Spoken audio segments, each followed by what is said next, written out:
You're about to see are true. They took place in Memphis, Tennessee on August 14th of 1969. By all indications of the records, it was about 1:30 in the afternoon of August 14th. George Howard Putt, he was called Buster by his friends and neighbors and relatives and the ones who knew him, had left downtown Memphis and was going east on Madison Avenue as we are now approaching Overton Square.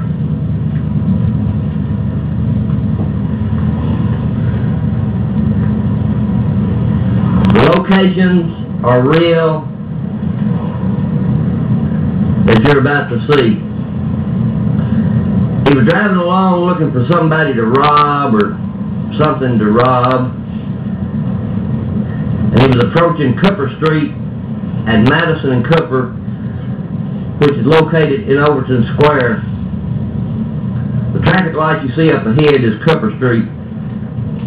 When George Howard Putt got to this location,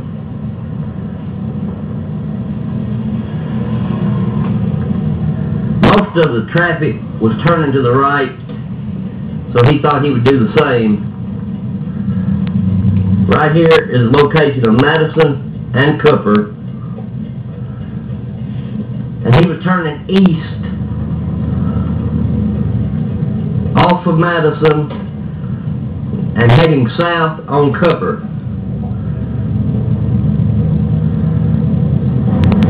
We're going south on Cooper Street. It's in the eastern edge of Midtown Memphis,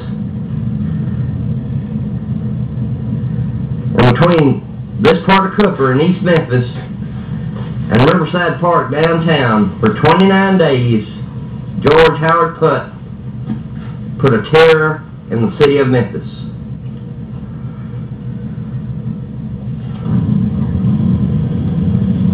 George Howard Putt was still going south on Cooper Street, and there's a lot of businesses around, and this is a railroad viaduct we're going under, and we're approaching the intersection of Young and Cooper Street. And this is where he's going to make his first move.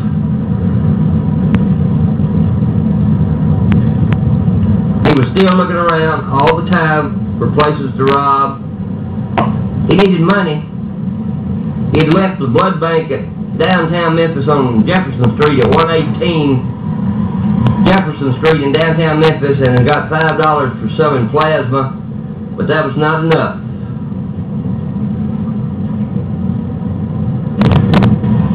This is the corner of Cooper and Young Street, and George Howard Putt kept going south on Cooper.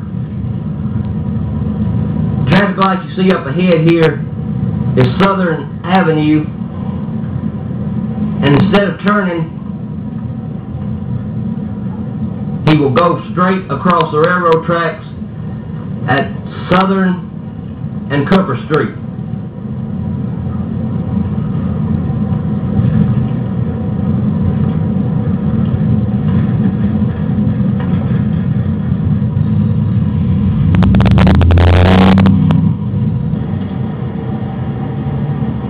You're looking at the Hermitage Apartments on Cooper Street, where George Howard Putt did his first killing of Roy and Brindle and Dumas on August 14th at 1969. The time right now was approximately at 1:45 p.m. These are the Hermitage Apartments, and Roy and Brindle Dumas lived in apartment number 1. I don't think we can actually go in there because somebody might be living there now. So we'll continue on from the Hermitage Apartments. After killing Roy and Brindle Dumas on August 14, 1969, 11 days passed in the city of Memphis before George Howard Putt would strike again. We're heading west on Lamar, as you can see the Sterrick Building down there. We're heading toward downtown Memphis, And we'll go head north when we get to Bellevue and Lamar, which will be to the right. And 11 days passed, and he made another kill. This time it was Miss Leela Jackson at 21 North Somerville. Sure, take a right on Bellevue. This Bellevue, the next traffic light we're going to take a right. This is Central. And the next traffic light will be Bellevue, and we're going to take a right. And we're proceeding to 21 North Somerville.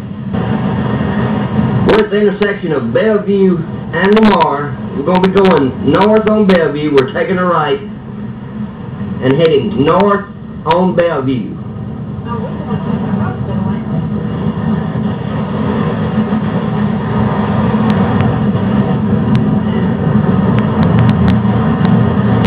The street you're looking at north on Bellevue is in the area where 2 of the murders took place in August of 1969.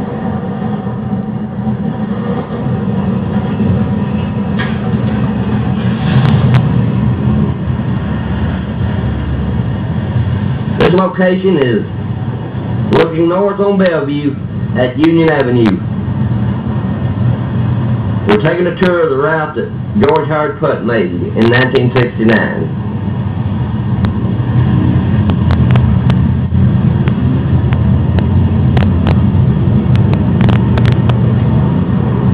Be back to your right as we continue on Bellevue.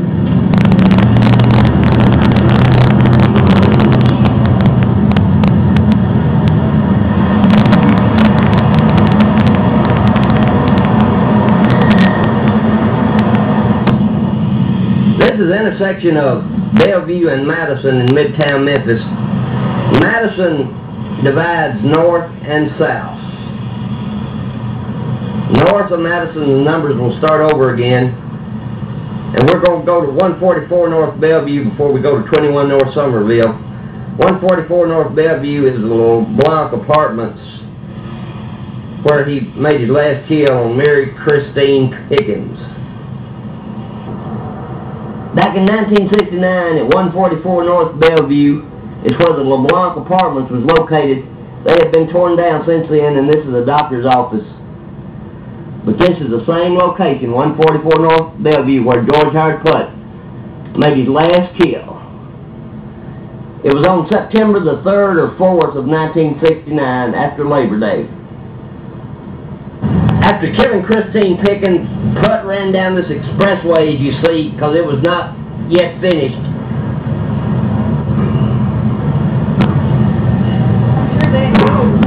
We're going west over.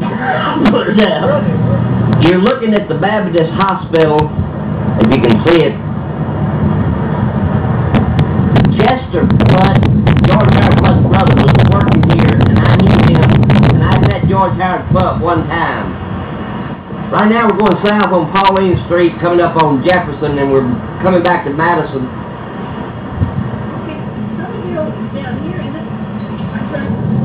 There's another shot of the Baptist Memorial Hospital.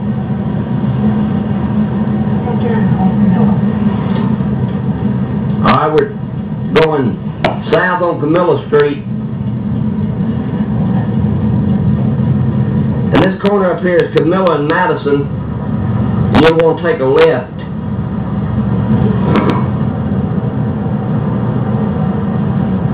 This is a tour of George Howard Putt on 29 Days of Terror in August of 1969.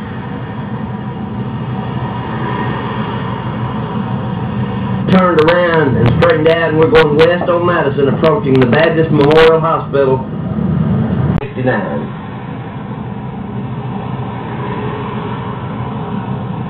Turned around and straightened out, and we're going west on Madison, approaching the Baptist Memorial Hospital, over the expressway that was under construction. And at this corner in 1969 was a cafe called the OK Cafe, and that's where George Howard Putt did all his beer drinking. I'll be slowing down, Shirley. That's at 21 North Somerville, has been under construction where he killed Leela Jackson. But on this corner at Madison and Somerville was the OK Cafe and the Medical Center Lounge. We're going to go downtown now on Madison Avenue. Take a right, Shirley. Thank you, Jack.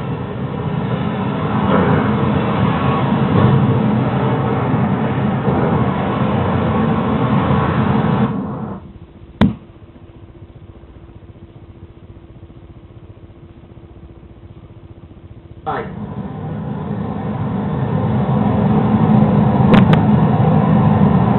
We're going to 118 Jefferson Street, where George Howard Putt would sell blood plasma to get him some beer drinking money.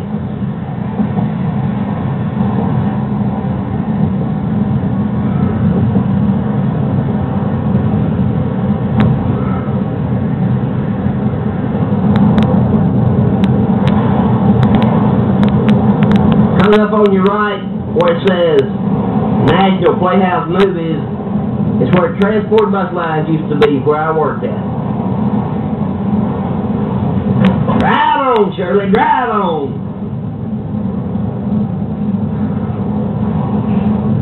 And here you can see the old Goodwin Institute building, where years and years ago I was on Looney Zoo when Channel 5 used to be down here. And Mother lost her billfold bringing me down here in a driving rainstorm. That's the Goodwin Institute building.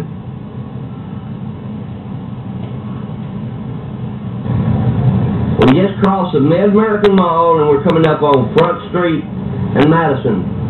We're going to take a look at the Falls building where George Howard Putt killed Glenda Sue Hardin, I think is the way to pronounce her name, when she left work on a fatal Friday afternoon. There's the Falls building on Front Street. We're going north on Front Street. Shirley, you ridiculous on your driving. It ain't so funny. We're going east on Jefferson at the Mid-American Mall. There's Jack's Food Store, one of the oldest food stores in Memphis. Well, that was building about 4 down. At 118 Jefferson, George Howard Putt would sell blood plasma to get his beer drinking money. It's around this general area. That place probably was it, but it's already moved. Right now we're proceeding south on 2nd Street at Court Square.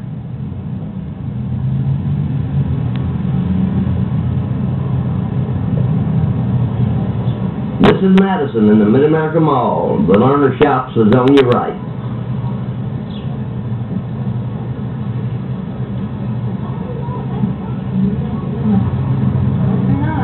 Shirley, you're going to take a right at the traffic light and go slow so I can take the Falls building a little better. So that's where Glenda Sue Hardin come out on Friday afternoon about 4:30 after finishing work. That was the last time she ever came out of the Falls building. Yeah, I think it's pronounced Glenda Sue Hardin. This is the Falls building on Front Street. That good enough? That's good enough. You want to get over in your left-hand lane. And this is Confederate Park, where Glenda Sue Hardin walked through on that fatal Friday afternoon in August of 1969. A left at the light.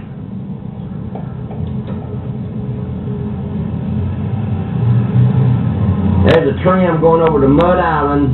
It was not available in 1969. Which way? You're going to take a left at the bottom of the hill on the street. This is a promenade parking lot that Glenda Sue Hardin had her car parked.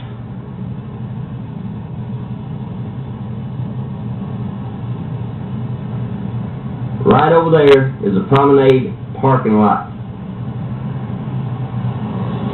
George Howard Putt got in her car and made her drive south on Riverside Drive. We're continuing that direction as soon as we cross the railroad tracks. Cross the railroad tracks and you're going to take a left. Now you won't get on the Glenda Sue Hardin, according to all records and everything, walked down these steps on the way to her car that Friday afternoon.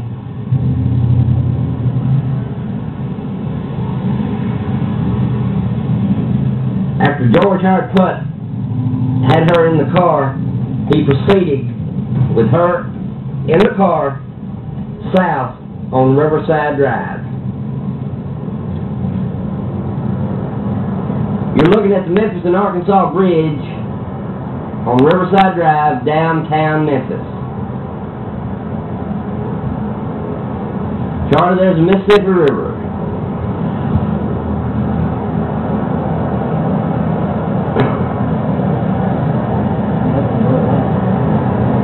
You're looking at the Memphis Showboat, one of the tour boats. Continue south on Riverside Drive. This is the Mississippi River. It flows all the way down to New Orleans, Louisiana.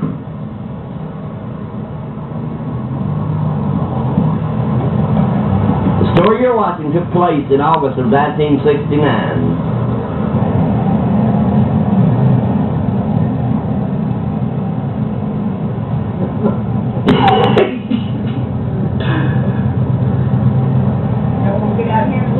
George Howard Putt had begun to sue Hardin in the car at this time, as he was driving south on Riverside Drive.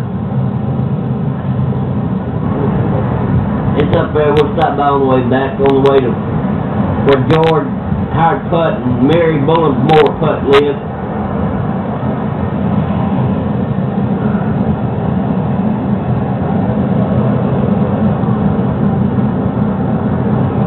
That big building in the distance used to be the Holiday Inn Rivermont Hotel. President Richard Nixon, Ronald Reagan, and all the presidents usually stay at the Rivermont when they come to Memphis. Yeah, you can fish down there. Going south on Riverside Drive, coming up on the Holiday Inn Rivermont.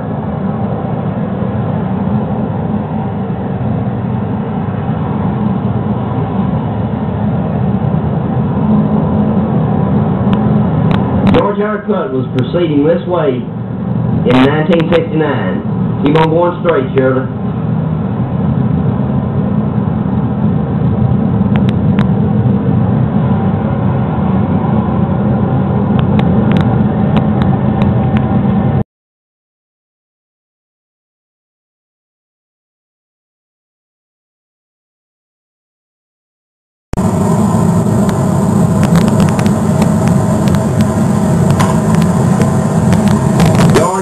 Putt was proceeding this way on the way to Martin Luther King Riverside Park. We're going to go till we get off on Mallory Avenue. Mallory Avenue.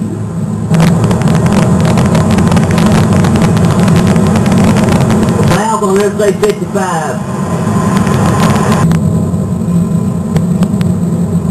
We're coming up on Mallory Avenue. We're traveling this direction.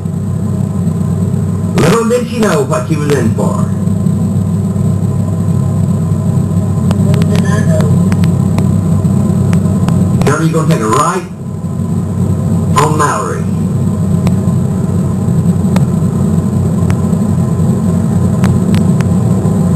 I-55 south and the exit at Mallory Avenue.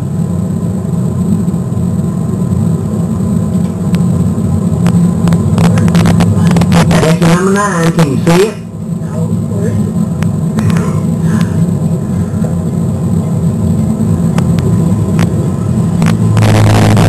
We go take the truck, following me every step of the way.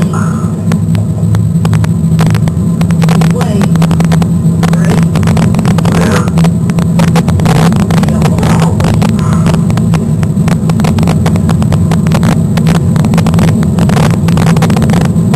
We're at Mallory.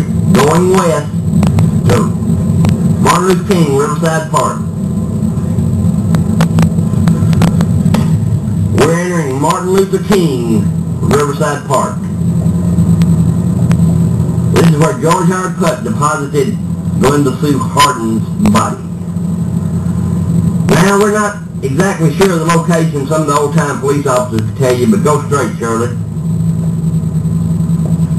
This is a lake at Martin Luther King Riverside Park. It is dried up since all this took place in 1969. And the body was somewhere in this location. Glenda Sue Hardin's body. Sure to be finding a place to park so we can drink some coffee.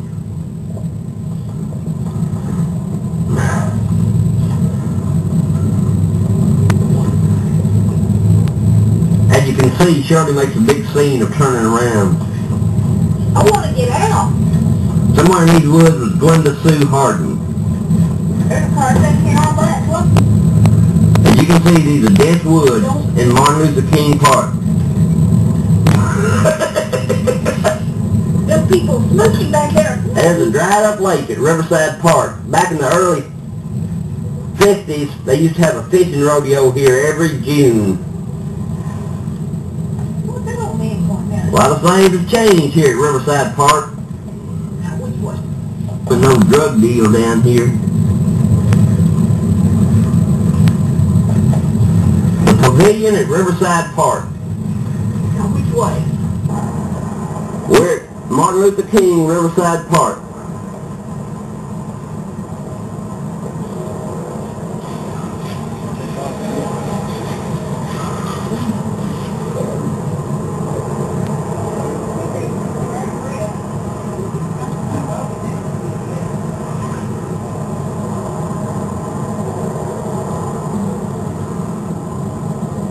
We're looking on the bluff of the Mississippi River.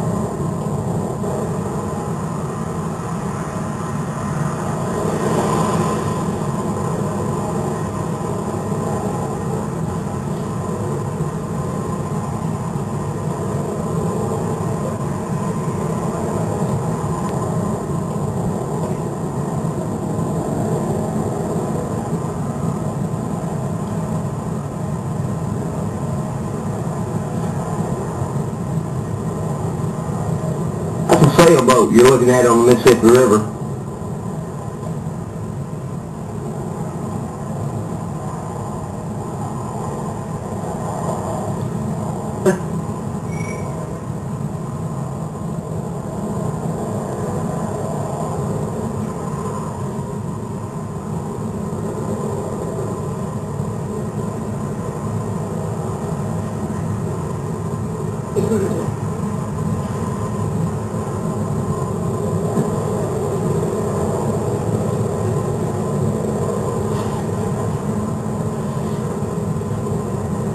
Yeah, but they are.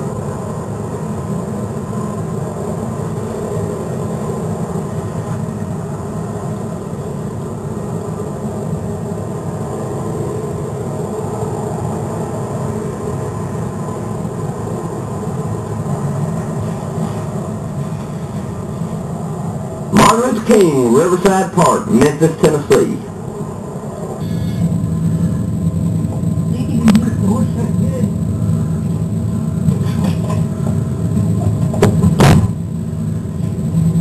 Somewhere in this park, Glenda Sue Hardin lay dead.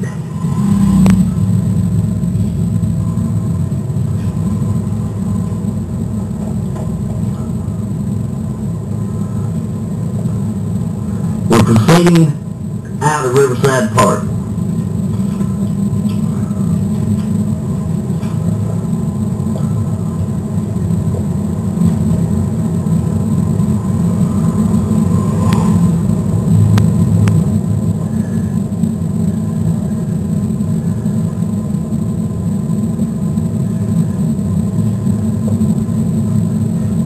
To your left, Shirley.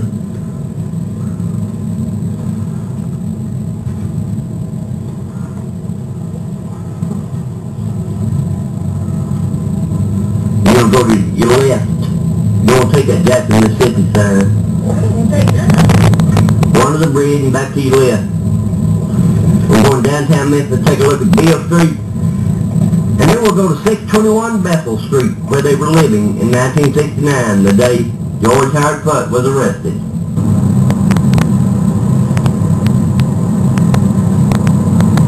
This is another shot you're looking at of Riverside Park. As we're going north on Interstate 55, heading up to downtown Memphis.